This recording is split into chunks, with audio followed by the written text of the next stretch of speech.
आदमी पार्टी के 21 विधायकों का दिल्ली विधानसभा के बाहर धरना और नारेबाजी। नेता प्रतिपक्ष आतिशी का आरोप, चुने हुए विधायकों को नहीं करने दिया गया दिल्ली विधानसभा परिसर में प्रवेश। आप विधायक विधानसभा के गेट के बाहर ही धरने पर बैठ गए। आरोप लगाया बीजेपी बाबा साहब अंबेडकर के विचारों, उनके योगदान से घृणा करती है और इसलिए उनकी तस्वीर हटा दी गई। विपक्ष के नेता आतिशी ने कहा, लोकतंत्र के इतिहास में काला दिन है। देश के इतिहास में ऐसा कभी नहीं हुआ कि चुने हुए विधायकों को विधानसभा के गेट के बाहर रोक दिया जाए। दिल्ली विधानसभा सत्र का आज तीसरा दिन था। आबकारी नीति वाली कैग रिपोर्ट पर चर्चा हुई। इस दौरान आम आदमी पार्टी से सिर्फ एक विधायक अमानतुल्लाह खान सदन में मौजूद थे। बीजेपी का आम आदमी पार्टी पर एक और बड़ा आरोप। विजेंद्र गुप्ता ने कहा, दिल्ली में सीसीटीवी लगाने के बहाने घोटाला हुआ, सीसीटीवी मामले की जांच होगी। बीजेपी विधायकों के मुस्तफाबाद, मोहम्मदपुर, नजफगढ़ का नाम बदलने की मांग। विधायक नीलम पहलवान ने नजफगढ़ का नाम नाहरगढ़ करने की मांग उठाई। नीतीश कैबिनेट में बड़ा फेरबदल। कैबिनेट में 7 नए मंत्री शामिल। विभागों का हुआ बंटवारा।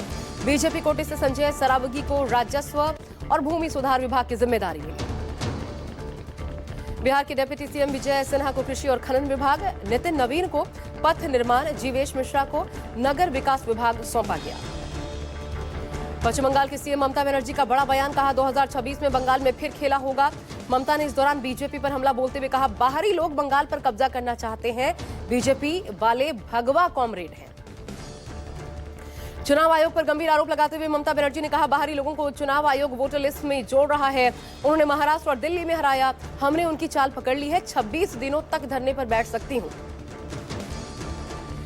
राजस्थान विधानसभा में छठे दिन भी गतिरोध बरकरार। विधानसभा के बाहर पश्चिमी गेट पर धरने पर बैठे कांग्रेस नेता साथी विधायकों के निलंबन वापसी तक सदन की कार्यवाही में हिस्सा नहीं लेंगे। निलंबित विधायक गोविंद सिंह डोटासरा ने कहा, कैसे हो सकता है कि आसन का सम्मान हो लेकिन सदस्यों का सम्मान न हो। डोटासरा ने कहा, इंदिरा गांधी के लिए कहे गए अवांछित शब्द आज भी सदन के रिकॉर्ड में है, जिसे हम कैसे सहन कर सकते हैं। 2026 के चुनावी राज्यों में राहुल गांधी और मल्लिकार्जुन खड़गे की अहम बैठकें। आज असम को लेकर कांग्रेस का मंथन हुआ। कल केरल को लेकर बैठक होगी। केरल में पार्टी के सामने शशि थरूर बड़ी चुनौती है। उनके बयान पर हाल में राहुल गांधी ने थरूर को तलब किया था। महाकुंभ के समापन को लेकर योगी ने चलाया प्रयागराज में सफाई अभियान। महाकुंभ क्षेत्र के अरैल घाट पर सफाई की। इस दौरान लोगों को संदेश दिया, रखें साफ सफाई का ख्याल। मुख्यमंत्री योगी आदित्यनाथ ने आधिकारिक तौर पर महाकुंभ का समापन किया। सफाई कर्मियों को सम्मानित किया। सीएम ने सफाई कर्मियों के साथ भोजन भी किया। पुलिस की प्रशंसा की। प्रयागराज वासियों को धन्यवाद दिया।